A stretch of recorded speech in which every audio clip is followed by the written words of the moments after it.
ibandila. Sigaw Pinoy, sigaw Pinoy. Sigaw Pinoy, sigaw Pinoy.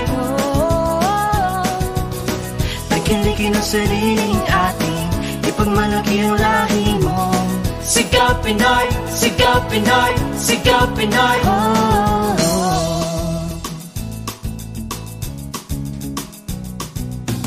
Itaas ang iyong tingin, hindi mo ba napapansin? Angat ang iyong dugo, kahit saan mang panig ng mundo. Lakas dunong talento, ipagmakaingay sa mundo na natatangi ang Pilipino. Nagniningning ang tatlong talat sang araw, nag-uudiyok sa iyong ibandila.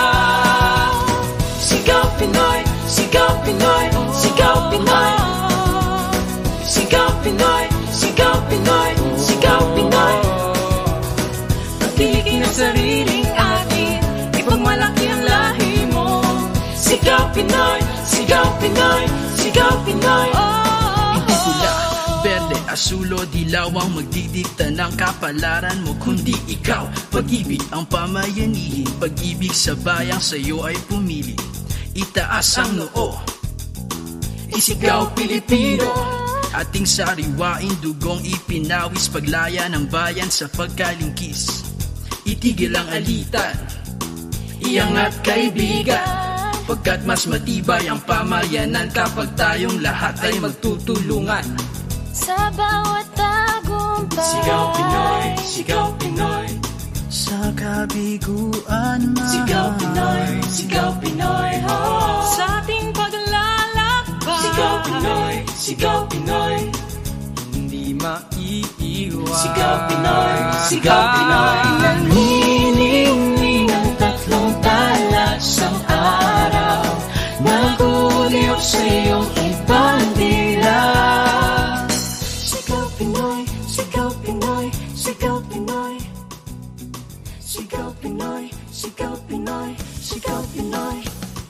Naniningning ang tatlong talat sang araw, nag-uuliyok sa iyong ibandila. Sigaw Pinoy, sigaw Pinoy, sigaw Pinoy. Sigaw Pinoy, sigaw Pinoy, sigaw Pinoy. Pagdiligin ang sariling atin, ipagmalaki ang lahi mo. Sigaw Pinoy, sigaw Pinoy, sigaw Pinoy. Sigaw Pinoy, Sigaw Pinoy, sa kabiguan, sigaw Pinoy, saan ka man, sigaw Pinoy, sa kabataan, sigaw Pinoy. pagdiligin ang sariling atin, ipagmakainay sa mundo na natatangi ang Pilipino. Sigaw Pinoy.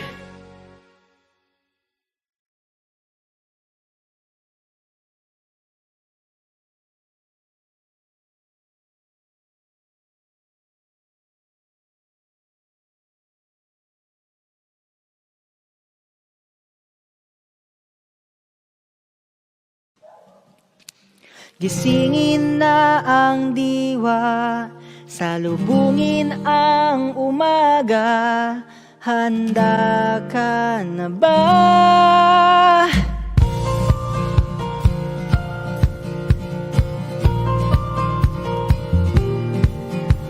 Masdan mo ang daluyong, umaagos ang pagtulong sa kapwa. Sa kapwa, may sinag sa iyong puso na hindi na maitatago. Ang silong mo'y lisanin na. Liwanag mo'y sisigla kung tayo'y magsasama-sama sa lupa nating naghihingalo. Tayo ang pagbabago, sabay nating suyuin. Mailap na pagkakaisa sa pagsikat ng bagong araw. Buong pagbabago. Oh, oh, oh, oh, oh, oh, tayo. Oh, oh, oh, layunin nating iisa, itaguyod ang bandila, yakapin ang pagkakaiba.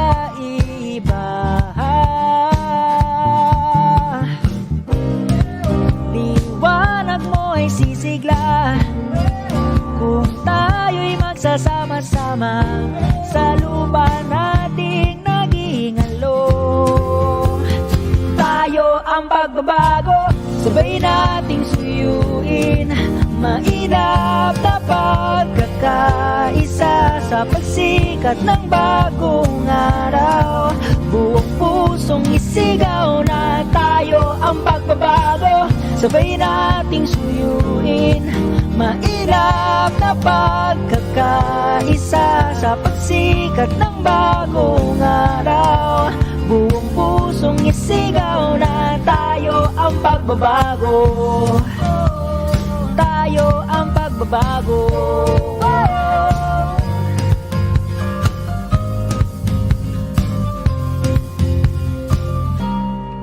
Liwanag natin iisa, kaya tayo nang magsama-sama sa lupa nating nag-iingalo.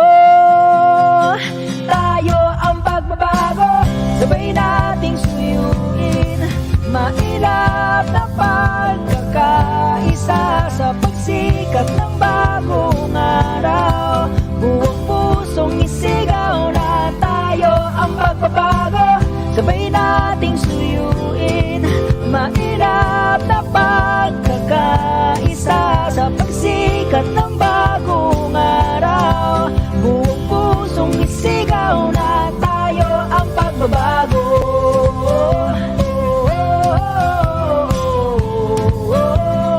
Tayo ang pagbabago.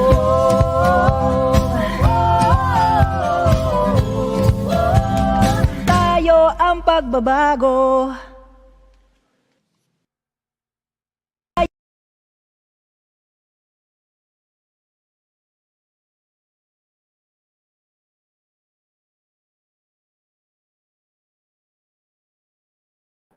Ayan, good evening everyone. Again, it's me. Welcome to Tayo Talks. Good evening from all our viewers from across the Philippines. My name is Ryan Esalana. And for first-timers, welcome to Tayo Talks, our signature online media show that hosts various conversations on life, advocacy, people, and all things youth-related in the Philippines. So for this series of Tayo Talks, we will be dedicating it for our Tayo 20 series. And it's what? Guess what? Guess what pala yun? Guess what? It's our last episode. This is not a webinar, kaya kalmahan nyo lang, chill. For people in the comment section, feel free to converse and chika sa comment section. And jive, kasi sobrang intergenerational ng guests natin tonight. So, in particular order ba? Joke lang. Tonight we'll be joined by different batches of alumni of Tayo Awards. We go as far as Tayo 3. So without any thing further, we'd like to welcome most recent alumni. Our most recent alumni, we have Hannah Tobalinal from Sulong PH. Hi Hannah, this is you again. Hi, Ryan. Good evening, everybody. My name is Hannah, and yes, I'm from Sulong, Philippines. I'm very, very excited to be part again of. This is actually my second episode of Tayo Talks, and I'm really excited. Your first Tayo Talks was on women, right? Women's Month, yes. Correct. All right, and I also think that this is the second time of our next guest, your batchmate from Tayo 19, Earon from Sage Esports. Hi, Earon. Nakamute ka. Kaya pa ba? Nakamute ka, Earon. Hi everyone. Hi Ryan. Good evening. Yeah, I was saying that I'm very excited, especially that we're being joined by alumni that's far from this generation. But I'm really excited to learn from them as well. So really excited for tonight's show. Hindi ako yung nagsabi nun. Pero speaking of people from the other generation, wow. Si Earon yung Grabe nagsabi yung na far. far. Hindi ko kinaya yung Kaya nga far. Kaya nga eh.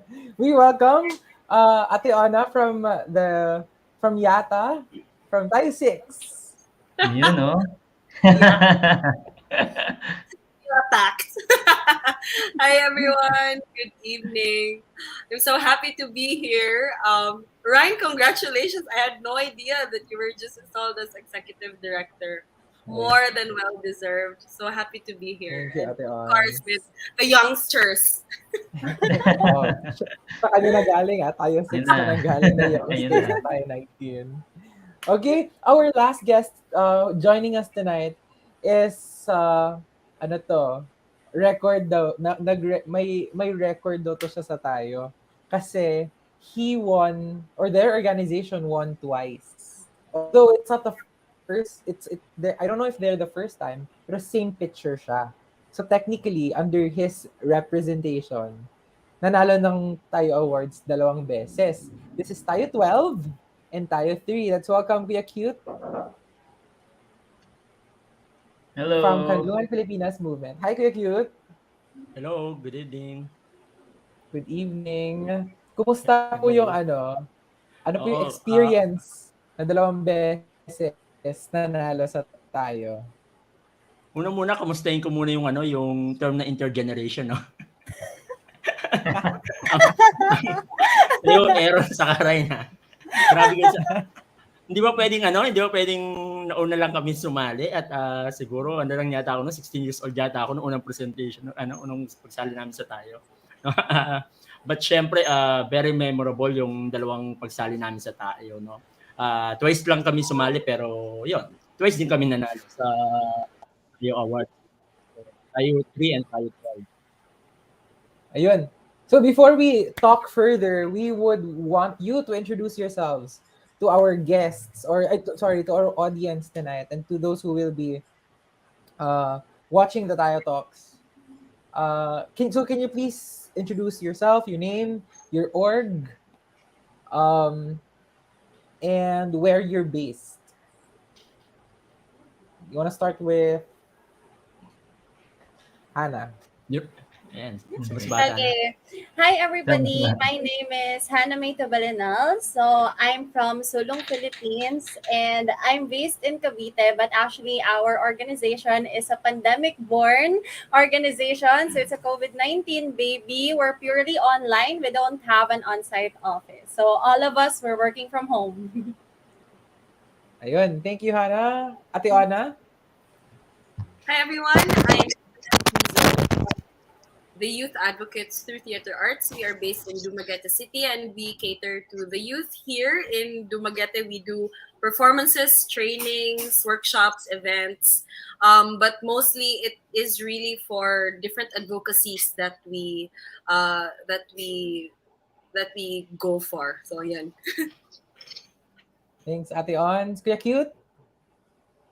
Hello everyone, I'm Cute. From Kabataang Pilipino movement. We are a national organization. We are championing education promotion, youth development, environment protection, and disaster response, and other humanitarian activities. So, we have different chapters all over the country. Pero saan po yung parang center base niyo, Kuya Cute? Wala kasi na kami ngayon, decentralized na kami. So local na yung galawan. Per chapter yung nila, yung pag-adapt ng community. So sila yung bahala nagmamanage ng mga project. Okay. Thank you, Kuya Cute. And of course, Hi, I'm Earon. gamer. I'm from Tayo 19, last year's batch. I'm from San Agustin Golden Eagle Esports Organization. We bridge the gap between school and play, and of course, by providing student gamers scholarships and an avenue for safe space. So, dalawa kami ni Hannah Ayun, yung diba? last Sobrang apart from... Correct. Ayan, so iba-iba yung tawag dito, batches ng tayo that's here and represented tonight. But more than that, sobrang varied din ng advocacy and what our guests have in store for tonight. So tamang-tama kasi we will be talking about our advocacies and what we want to do or what we want to envision or what we envision for the Filipino youth. So my first question for tonight is about you and your organization. So ano yung kwento, why or how you were able to join your organization? Like was it something na you've always wanted to do kaya okay, magko-commit ako sa organization na to, or was it just by chance na napadpad ko dyan? Can we start with Kuya Cute? Alam ko lagi simula sa bata. Hindi. So, ako muna. Ako yung pinakabata. Bata po. Tayo 3. Tayo 3. Sige. Bago lang ako sa organization namin sa Kanlungan Pilipinas. 21 years na ako. Kasi 21 years na yung Kanlungan Pilipinas. So, wow. Actually, I started the organization on 2001 as a mountaineering group. Umakit-akit na kami ng bundok noon. Then eventually, naisipan namin na parang aside from recreation, aside from doing outdoor activities, bakit hindi kami gumawa ng mga outreach sa mga community na bibisita namin. So, yun, that's why dun ko na conceptualize na gawin siyang volunteer organization. Then, yun, nagsimula ng mag-recruit at mag-organize iba't ibang lugar sa Pilipinas. And so, hindi siya aksidente na matayo talaga kasi yung personal aspiration ko, especially ako na from Tondo, laking mahirap. Yan. So, yun yung inspiration ko bakit nagsimula rin yung Kanlungan Pilipinas. Dahil gusto namin matulungan yung mga kabataan, especially sa mga far-flung areas na yun, magkaroon ng access sa education, ma-influence yung mga kabataan na mag-conduct ng mga environmental protection activities. Yan. And then, syempre, yun, to inspire more Filipinos na may magagawa tayo. Thank you, Kuya Cute. Sobrang amazing kasi this was Tayo 3 is in 2000. 2005, di ba? And sobrang galing na may ganyan na level of movement that we still see na is like nag-evolve and nag-innovate na ngayon. Ayun. Thank you, Cute. Ate Onna. Pababa pala tayo. Sige. Yes. I joined Yata at a time when mahilig lang ako sa theater actually. I was always a musician growing up. I come from a musical family. Yung the arts was just for fun for me. I think parang I just went into, at some point when I started going into theater during college, parang gusto ko lang mag-audition ng as many shows as I can. And Yata was one of those because I had the artistic director of Yata was actually my co-actor in one specific play, and then she invited me, Onna, may audition for another play. So I had no idea what Yata was because alam mo yon, when you're in a private school, you're so cooned ika nga into just within that university. And that's when I realized na wow, the arts can be used for advocacies. My purpose pala tong ginagawa ko, and it's not just to improve my skills, but really to start conversations, to create social change. And it was a beautiful journey since then because I've had so many organizations in the past, and this is the one organization na parang nag-stick talaga ako for the longest time because I believe so much in the mission, and more than that, the kind of brotherhood, sisterhood we share in the organization is so beautiful. Parang, alam mo yan, we still fight. Don't get me wrong. Pero it's always, you still feel so loved at the end of the day. So I have to say, I'm very lucky that I met Yata. And even if I'm very busy now with work, it constantly reminds me how I should be as well when I work. And alam mo yon, parang when you get to be part of an organization that really strikes you so much, you can't really fully let go. I believe. So yeah, ano lang, by chance, as you said, but what a beautiful chance it was. Yeah, and I'm from Dumaguete City before I moved here in Manila, and I'm a fan of what Yata does because, as far as I have observed, never like most often than not, si Yata, yung mga productions nila is always rooted on something. It's always rooted on a social cause for conversation. I think it's a really good brand for a theater group na hindi naman lahat ng theater groups always ganyan yung linya. Ayun. Speaking of deeply rooted advocacy, Earon. Kasi eto, Again, I just wanted to pitch in na si Earon, pinag-marry nila ang gaming and as an official sports team. It's the first yeah. time that they counted that. Earon, go. So it's actually pretty crazy for me to be in this in this virtual room with different advocacies, ika nga, and then different generations, like what Ryan said earlier and I said earlier. So when Kuya Cute was founding KPM back in 2005 and they entered Tayo, I was in first grade and I played a lot of video games as what kids in that generation started doing. But the honest truth about it is that I'm not actually good in playing games, but I really enjoyed seeing my cousins, seeing my grade school classmates play games with me. And then eventually, when I went to college, it felt right for me to like host tournaments, but I just realized eventually na hosting tournaments with cash prizes, it just ends there, and we wanted to do more with it. And kaya sa amin sa Sage Esports, me and the group, me and my co-founders banded together back in 2021 in the University of San Agustin, Iloilo. We did tournaments inside of the campus. It was a challenge to convince a Catholic university to host tournaments, but then eventually, because of the benefits that these student gamers will get by joining, more on camaraderie, a lot on scholarships, especially. That's something new that I'm still working on right now with my work at the Cadarina. So what we've done in Sage Esports, we basically made it nationwide and eventually hope to scale it up globally.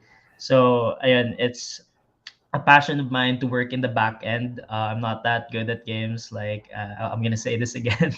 That's why I like supporting those who are good at it. Grabe, very groundbreaking yung work na yan kasi yun nga, like not a lot of people want to pioneer that kind of work and Sage started it. So kaya bow down. Kaya ka nanalo eh. Grabe naman. Before anything else, I'd like to remind everyone that later in the episode we'll be giving away again Gcash prizes. So feel free to stick around for Gcash prize. And to those who are who have questions about the search, we'll entertain them later on. So ayun lang. And merong gustong ipipin ko lang siya kasi nag-hi siya. Si Miss Middle Huerto, batchmate niya daw si Kuya Cute. So ayun, we have alumni watching as well. We hope to reconnect with all of our alumni for our 20th year celebration. So stick out for our alumni updating in the next few weeks.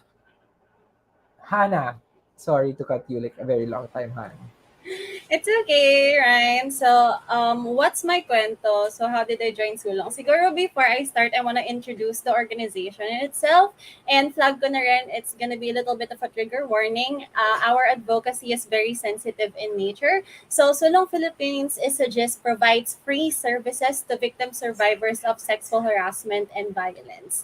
So, yung why ko talaga kung bakit ako sumali sa Sulong is because I am a victim survivor too. And for a while back, it has been very difficult for me to share this story, to even say that I am part of the victim survivor community. But because of Sulong, I am very grateful that I can say it in front with power because I am able to bring back myself as well and to reclaim that power within me. And how did I join Sulong? Actually, it was a friend of mine who started as an ambassador of Sulong Philippines. The organization started June 2020 because of the hashtag Iyako by Miss Frank Marky Pangilinan. It trended on Twitter actually. And then from there, we just realized that there's a lot of untold stories from the victim survivor community without I think little to no resolution at all. So this is happening. This is also a pandemic, but there was very little access to the services that they have to get so that they can also reclaim their power as a victim survivor. I was scrolling on Facebook and then she shared their PubMat about recruitment. And I was pondering, so siguro for Miss Onna, it was chance joining yata. For me, it was a risk. O parang nakita ko yung pub, I clicked on it and I said, sige na nga, sali na ako. And little did I know that it was gonna be something that's gonna change my life forever. So up until now, siguro hindi pa ako makarecover at that moment pag binabalikan ko na just because I clicked on a single PubMat on Facebook kasi at the time it was COVID nga, yun lang yung nagagawa natin, scroll, ready tayo makalabas. Tapos, yun, sumali ako, I got accepted as a co-chairperson and now I am actually the chairperson of Sulong Philippines. Grabe. Like, well, hindi naman first time to hear about Hannah's stories, but ever since like first time that I heard of Hannah and then Sulong PH, sobrang I'd say powerful, and I feel like the power resonates so much tonight. So thank you, Hannah, for sharing that with us tonight. Pero eto, in your orgs, alam namin na there are a lot of, as Ate Onna said, they're like brothers and sisters but you still fight. So in your orgs, ano yung pinaka nakakaloka moment na na-encounter ninyo? Like the first thing that comes to mind when you hear nakakaloka, like yung parang ngarag level, like it can be a big challenge or something like wild lang that your org has faced in the years that it has been in existence. Let's start with Kuya Cute. Bakit laging sa akin? Pero si Earon 2005 pa, buti niya, 2005 sinabi niya, 2001 ko sinimulan yung kalungan. So, ilan taong ka nun? 2001. 2005 kami nanalo tayo. Mga 1 year old. 2 years old. Wala pang baby shirt nun. But anyway, yung sa challenging part, actually, every volunteer works or activities na ginagawa namin sa kalungan, very challenging siya, considering na until now low profile pa rin naman yung org. Yung fund namin from us pa rin volunteers, tapos few help from our friends, and then yung siguro netong pandemic yung most challenging siguro kasi una mahirap sa part namin magkita-kita or makapag-conduct dahil nga very limited siya. Tapos ano yung pwedeng gawin, no? Ano yung pwedeng gawin ng grupo considering na ganun yung situation natin. Pero hindi yun nakapagpigil sa amin to do an outreach activity sa isang community, no? Especially mga nagdaang bagyo din.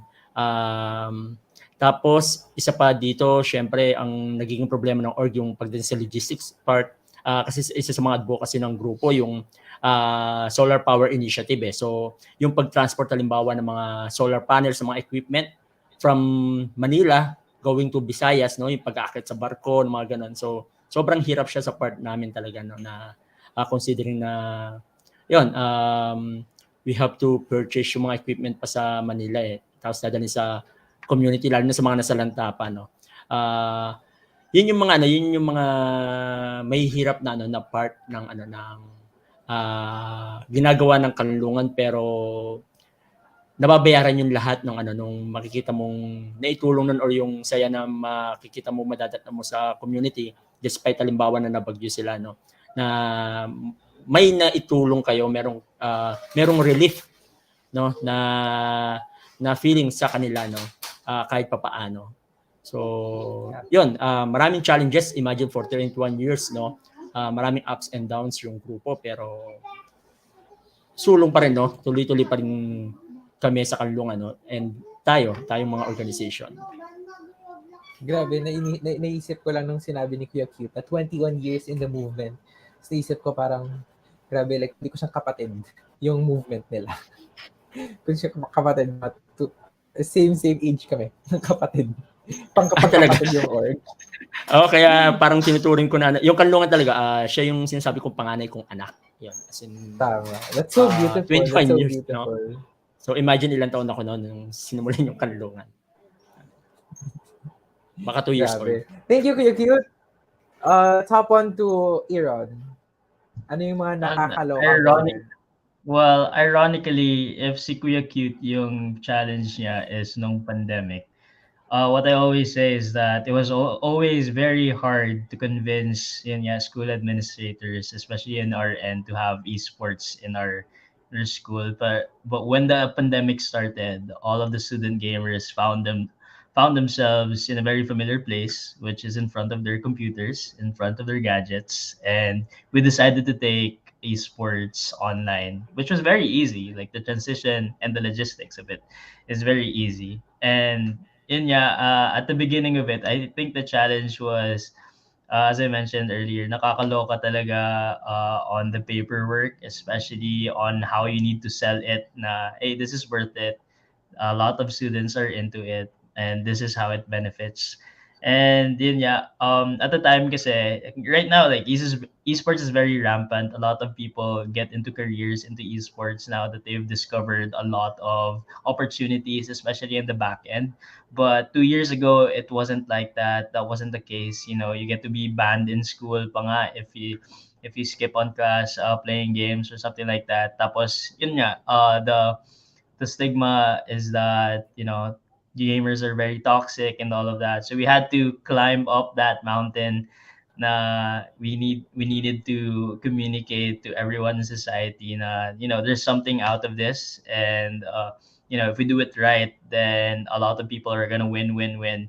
So not only in their games but also in their education as well. So this is why like scholarships are very helpful, and thankful enough na a lot of supporters have been in the space ever since like 2 years ago. So I'm really thankful that we overcame that obstacle na nakakaloka nga. But yes, now that we're back face to face, it's all easier. Now a lot of schools are doing esports activations and gaming activations. But at the end of the day, the students need to be helped as well. We're just supporting their hobbies. My director actually is uh, the same with Ate Onna. Na Sir Eric is actually the head of the Little Theater group of San Agustin. So he himself understood that his hobby back then was taboo, but if he's not gonna do it, then who is? So and a lot of people back then wasn't fans of theater. Na theater's not gonna get you anywhere. That like 30 years ago is what he said to me, and he was like he sees the same passion in our group back then. That's why he chose to support us, which is it was very helpful. Na you get to have someone believe in you, and then it would be halfway done. You just need to execute it properly. So so thankful for Sir Eric. Shout outs if ever he's here. And that's how I overcame my nakakaloka moment. That's very beautiful, no? When we talk about people supporting us, and I really like it when Aaron said it's already halfway done if somebody supports you, and I feel like that's true for a lot of us. I mean, Tayo was built on partnerships, built on people helping each other. And until now, that's the same truth for Tayo. It's a band of people working together to make something work for a bigger cause, which is the Filipino youth and retelling their stories. Thank you so much, Aaron. And one last thing, I just want to point it out na parang I also learned from my mentor na if your dream job doesn't exist, then you create it. And I think that's the very thing that happened to a lot of people here with us tonight. Diba? Thank you so much, Aaron. Hana? Okay, siguro I'm gonna share two things. So, yung one, medyo soft. Tapos yung one, medyo Nakakaloka nakakatawa talaga. in a Oo, ganon. So, siguro lang tayo sa soft side of things. Medyo nakakaloka siguro yung advocacy in itself. Kasi it's very emotional eh. You know, we get to be on the first line. Kumbaga sa victim survivor community, frontliners kami. Kasi we have to hear their stories, their experiences. And so we have to bridge our services to them. And ayun, minsan lang syempre as a volunteer organization, it's very difficult to keep the fire burning. Kasi even if you wanna keep on helping those people, if you, ikaw medyo nahihirapan ka pa rin to accept, for example, sa akin siguro yung what happened to me, since it's also happened to me personally. So, mahirap talaga siya. But siguro it's a balance in a sense na it's a challenge, but at the same time it's an opportunity for me to overcome that challenge. And siguro yun din yung na-experience ng members ng Sulong kasi actually Sulong is for and by the victim survivor community. Most of our members are also victim survivors who wants to change the narrative for the community. Tapos yung nakakaloka talaga na hindi ko, siguro nakakatawa din in a sense, is meeting each other. Kasi nga, purely online organization kami. We started during the pandemic. We've been operating purely online ever since. So, alam niyo sa totoo lang, we're a group of like 100 plus members and we never had the chance to meet each other aside from Zoom.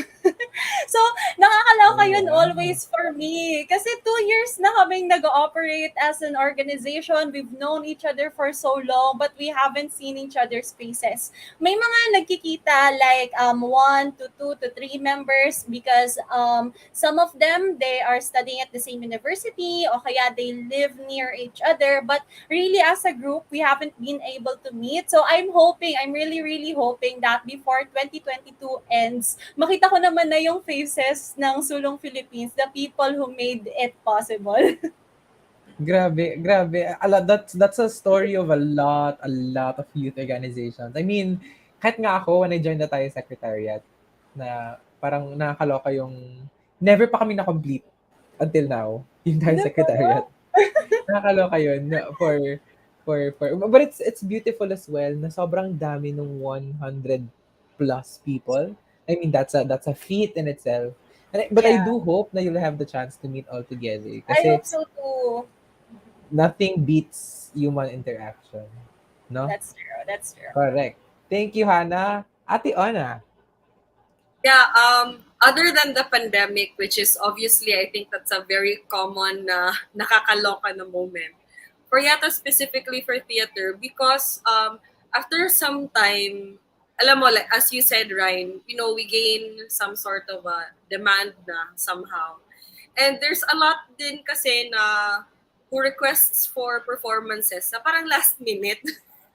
Alam mo yun, so there's not a lot of people understand na it should be like 2 months at least before the actual show. So we have had quite a number of nakakaloka moments na parang, alam mo yun, parang 3 days before the show, you're thinking, can we pull this off? Are we sure na magpa-perform talaga tayo in 3 days?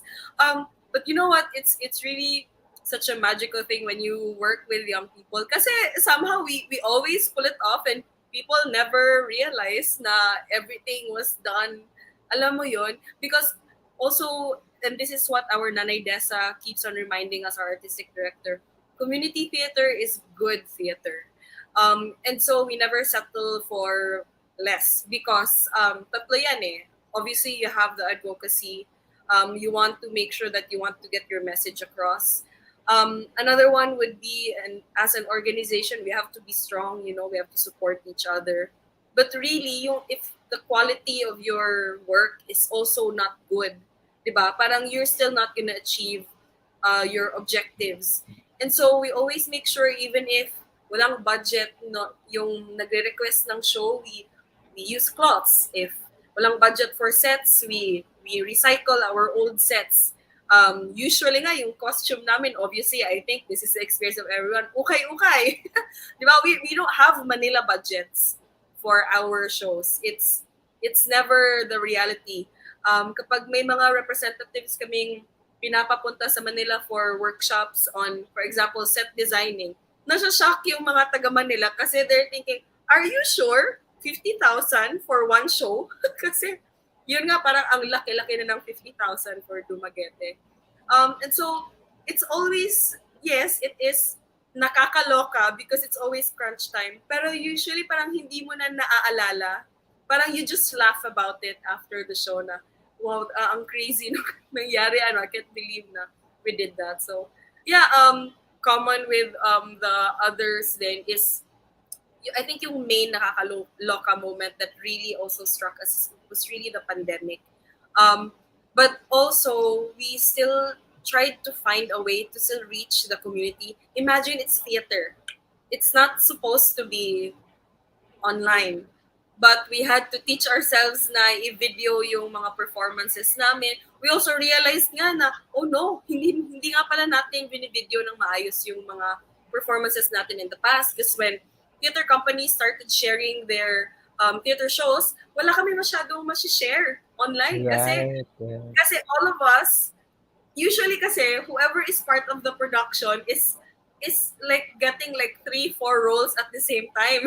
Alam mo yun? Hindi na namin naiisip na dapat para may person na nagbi-video properly na parang it should be a full show. Yung mga videos namin is yung parang one angle lang.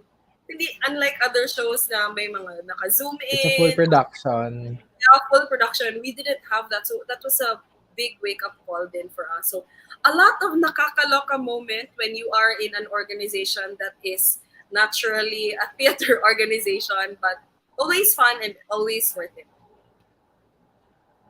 I think what's common with what Ate Onna shared with everybody else, I feel like especially if you're a growing organization, we need to be resourceful. I think everybody has had like their own share of being resourceful. Na parang wala tayong pera pero may gusto tayong gawin, di ba?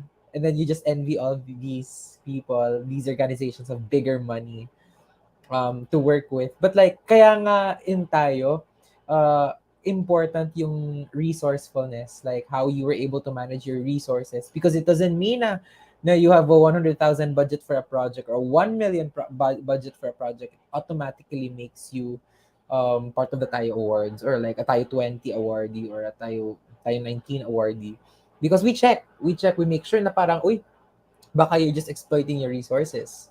Kaya i-level din siya sa level of impact that you were able to do with your money. Yan. Thank you. We're moving on to the later part of the program, and this is just to parang iron things off.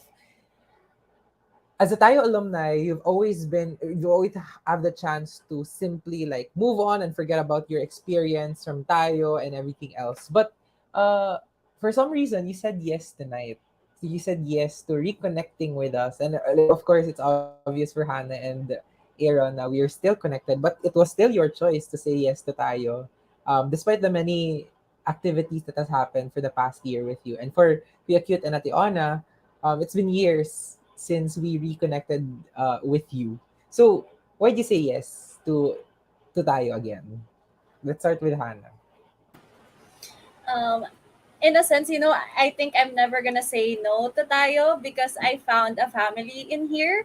One of the things that I really parang was able to get because I am a part of the Tayo network is camaraderie.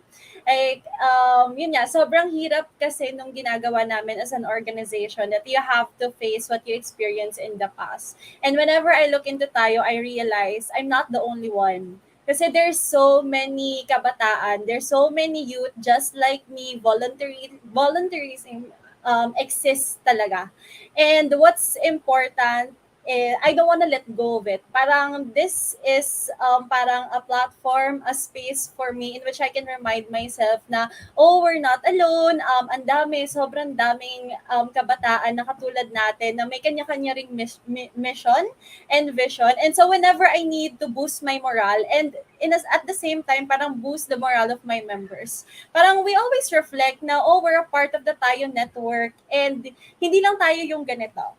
There's a lot of groups of youth that are helping each other. So if they can do it, if they are fighting for it, then we should also. I think that's very much like what our previous guests has said. Like last week, we talked about being an alumni of Tayo, and they mentioned what they loved so much about Tayo is the concept of Tayo. Like Tayo is reminds people that we have to move forward together. Like you're not alone in this fight with whatever fight that you have. Kasi from the name itself, Tayo, it's collective na. And I think that's a branding that we have to explore and solidify. Tapos sabi ni Kuya Val, I think I need a cut for creating a brand. Ayun. So thank you so much, Hannah.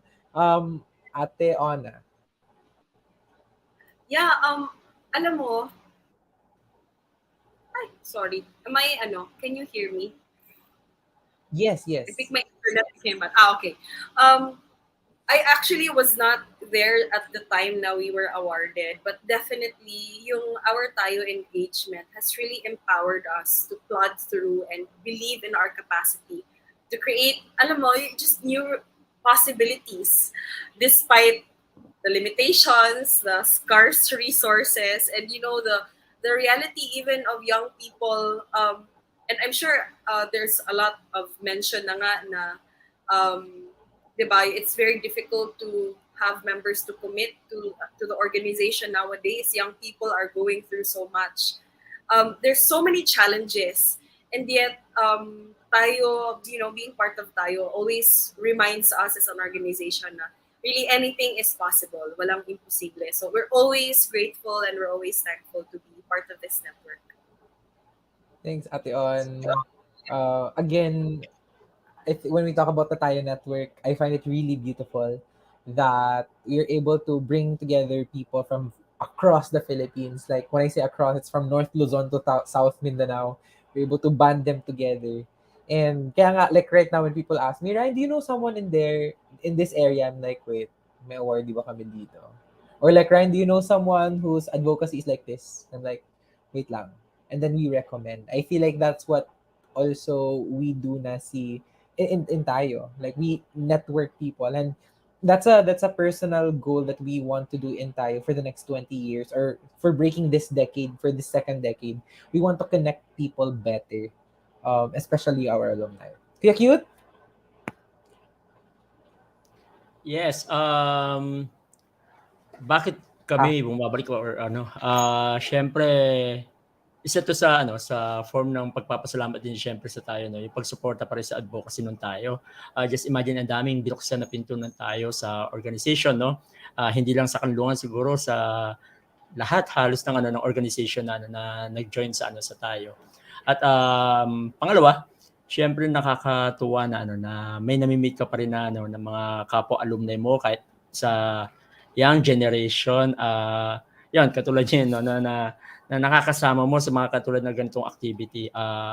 And third, siyempre ano siya, nakakabata din 'no, kasi yung aspiration ng tayo, yung ano, yung ginagawa ng tayo is talagang very youthful siya 'no, na ano na, ang sarap balikan ng mga ala-ala 'no. Kaya 'pag may mga ganitong tayo talks, may mga activities like, yung mga tayo week 'no, na naiimbitahan yung mga alumni na, nagpapasalamat kami kasi hindi kami nakakalimutan ng tayo, so bakit kami makakalimot sa tayo, 'di ba? So, talagang ano siya, maganda yung pamilya nung tayo, masarap na magkakasama pa rin 'no, at hindi humihinto yung relasyon. Yung aspiration natin na ano na, magsulong 'no ng, mga kanya-kanya nating advocacy sa tulong na rin nun tayo.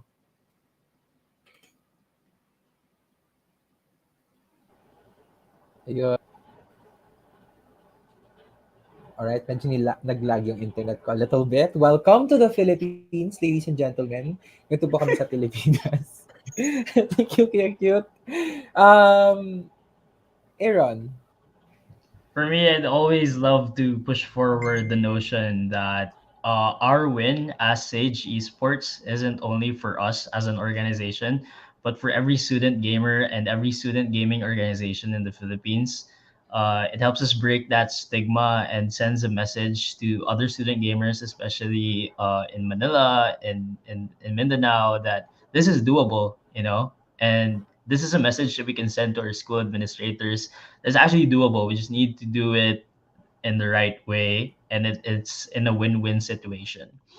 That's why I'm still staying here to send that message. On a more personal note, I do agree with Ryan that being able to have that network of of leaders, because I still often think that a lot of the Tayo awardees are student leaders, which is my bad.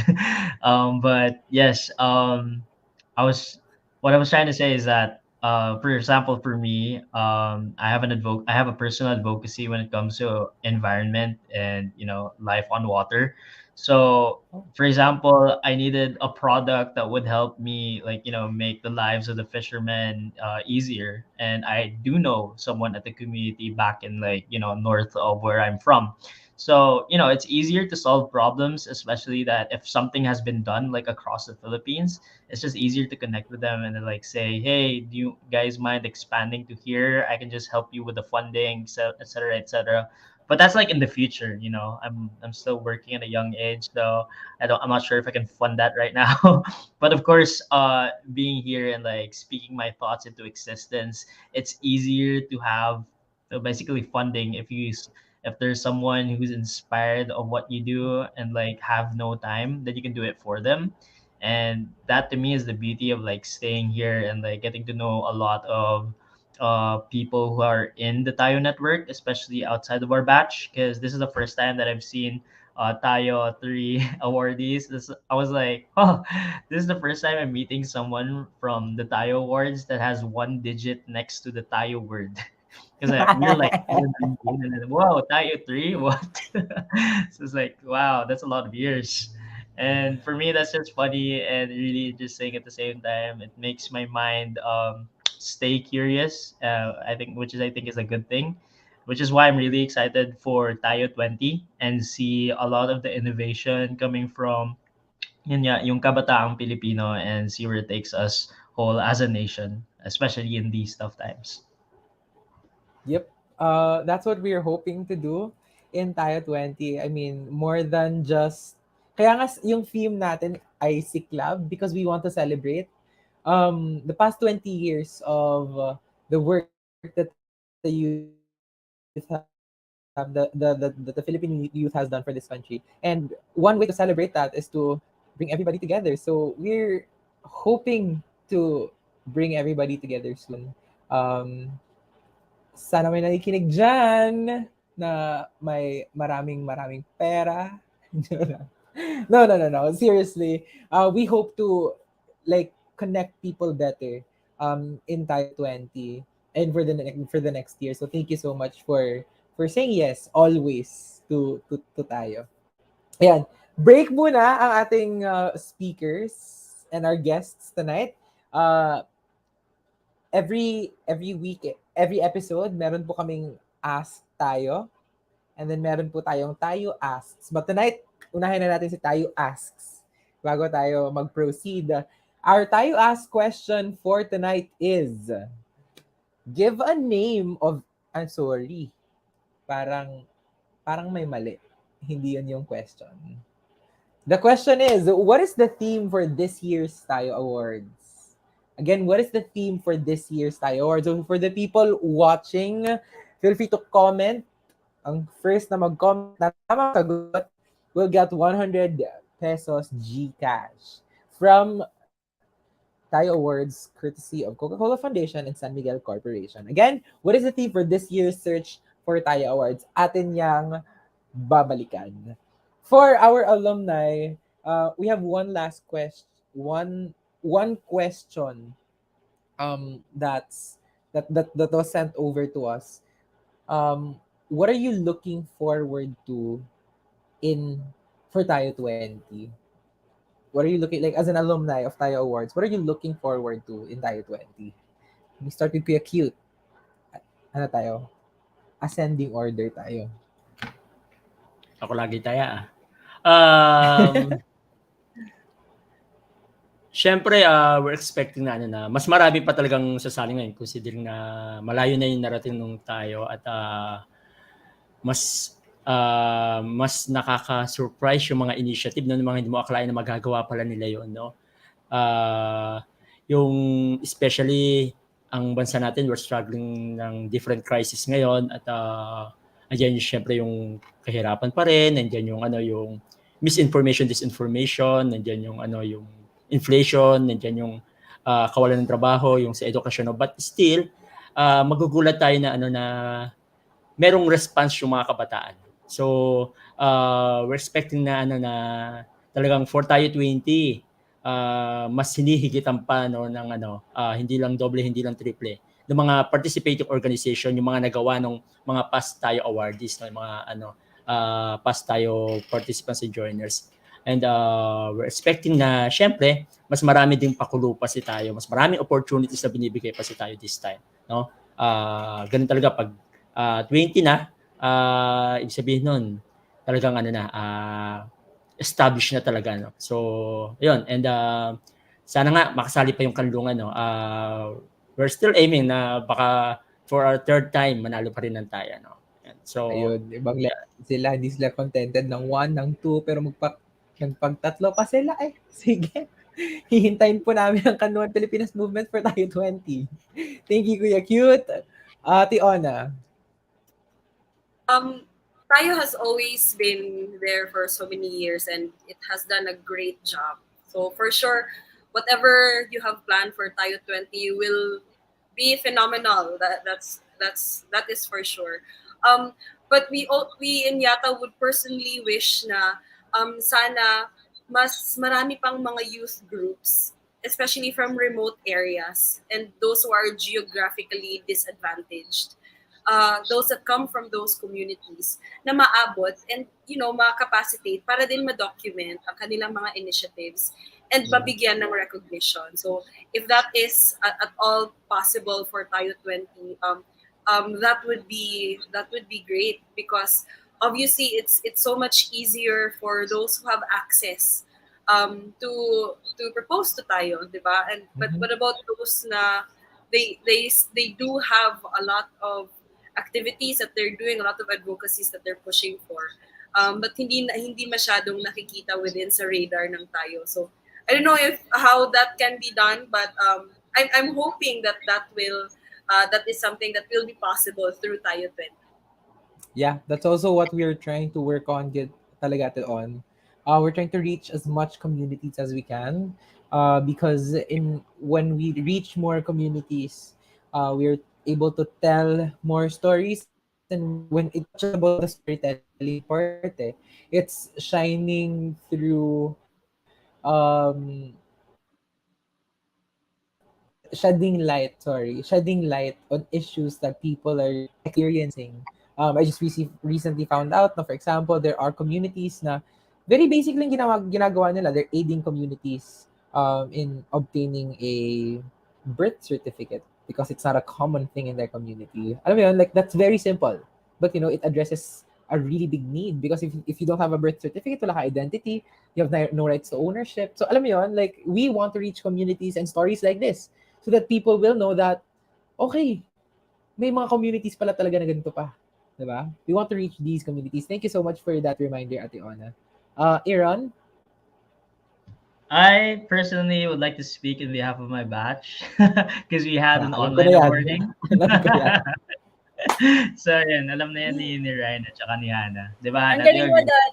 I was about to say that also. You got that right.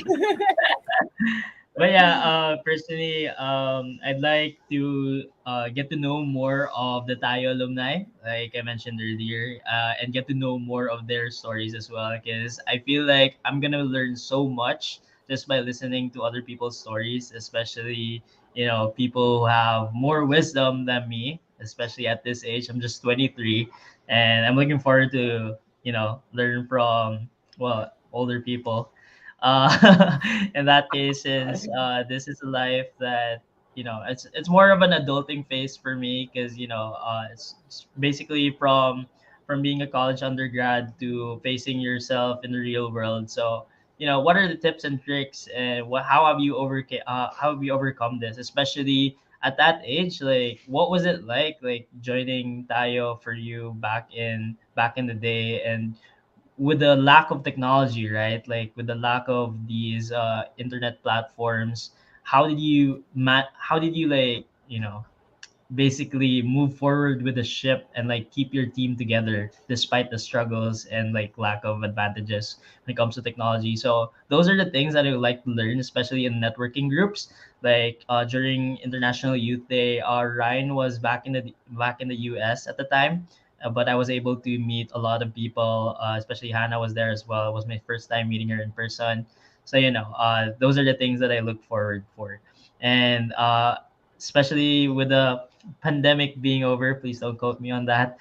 I'm pretty sure Tayo 20 awarding is going to be in person, so hopefully we can attend those as well as alumni.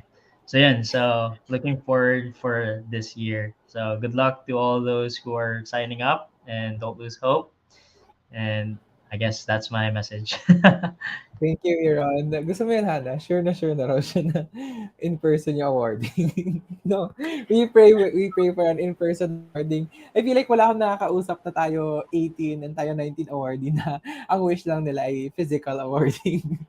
Kasi like, that's something that's never happened to you. But yeah, we will try to work that out, Aaron. Hannah? +1 talaga. Parang support ko din yun. Kasi I also want to experience. Tsaka gusto kong masali din yung batch namin sa mga slideshow, di ba? Ng Tayo Words. Looking back, sana naman may picture rin kami doon.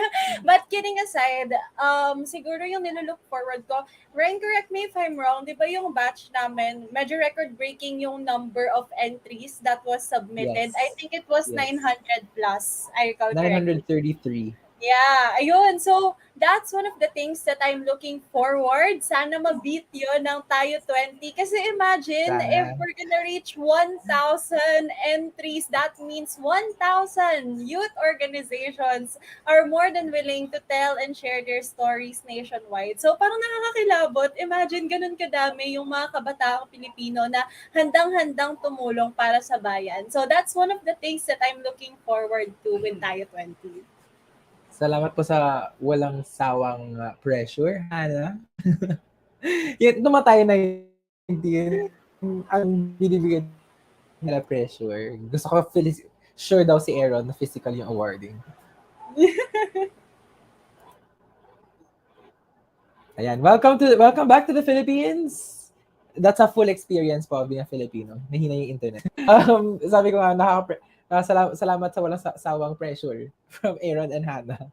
Aaron be like, I'm sure the awarding is physical. Hannah will like, let's break 933. Thank you po. The best talagang tayo 19. Anyway, before we let go of our guests tonight, we just want to bring back the question, what is the theme for this year's awards? And the person who was able to get the answer was Jasmine Kimberly with her answer, Siklab. Ayun. Our theme for this year, na-mention ko yun kanina, purposely, minention ko kanina, na yung theme natin for this year is Siklab. Kasi nga, we want to reignite, we want to celebrate communities, but we also want to ignite more initiatives and programs for our community. So for Jasmine and Kimberly, feel free to message us in our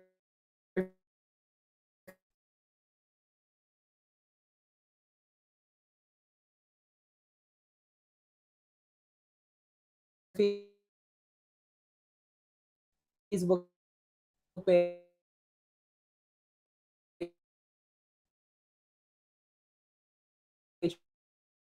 on Instagram or on Twitter, where you're to claim your prize. It's not that we're going to claim kung kailan talaga patapos na yung episode, no? The best talaga. Ibang level. Anyway, before I get caught up again, we have more prizes to give, so feel free to watch out for any challenges, activities, and more Tayo Talks episodes that we are going to do in the next few weeks. But like tonight, I would also like to put another opportunity for everybody watching. On October 22 at 5 p.m., we have a Fellows Hangout and Info session for the YSEALI Academic Fellowship Spring 2023, hosted by YSEALI Amplify 6. So what we're going to do is we're going to talk about the academic fellowship, and we're going to talk about the opportunity of being an academic fellow, and we will give a chance for our alumni, for our YCLE alumni, to share their stories as well as their application process and how they can mentor you into acing that YCLE academic fellowship application. Again, to everybody watching, our awards is still up. Please join us for Tayo 20 kasi gusto ni Hannah na ma-break yung record. So, please join us for Tayo 20 Awards, or the 20th search for Tayo Awards. We're still open. Our applications are still open. Our deadline is on October 26, 2022. So, wag nang mag-cram. And feel free to send out your applications for tonight. Again, maraming salamat to our guests who join us for tonight. We've been wonderful in sharing your stories to the rest of the Tayo community. We hope to see you soon in person. Maraming salamat sa mga dumaan, sa mga nanood, at sa mga nagstay sa ating Tayo Talks for tonight. Sa ating audience, thank you so much. And for the past Tayo panelists and Tayo hosts, thank you so much for being part of the Tayo Talks Tayo 20 series. We don't have a Tayo Talks yet, but we will be sure to come back. Again, iniimbitahan namin kayong lahat sa launch, sa application ng 20th search for Tayo Awards. Ang deadline ay October 26, 2020. If you have any question, feel free to reach out via Instagram, via Twitter, via LinkedIn, or via Facebook and send in your questions, or kahit sa comment section. We'll be very much happy to answer to that. But if anything, you just want further information, feel free to visit our website for updates and questions at www.tayoawards.net. Again, tara na! Tayo na sa pagsiklab sa bagong dekada. Muli, this is Ryan Esolana. Lagit-lagi para sa Kabataang Pilipino. Maraming salamat at magandang gabi. Bye! Thank you! We have been with you for 108 years, sharing happiness and creating moments together. But now is the time, more than ever, to go beyond by showing up in times when we are needed the most, to reaching you wherever you may be, to serving the ones who need a chance to recover, to rebuild, to restart, to help uplift the lives of other people, while protecting and preserving the resources we all need to survive. It's time to do more than just good. Now is the time to give more, do more, be more. For you, for the communities we serve, for a better future shared by all. Coca-Cola, go beyond good.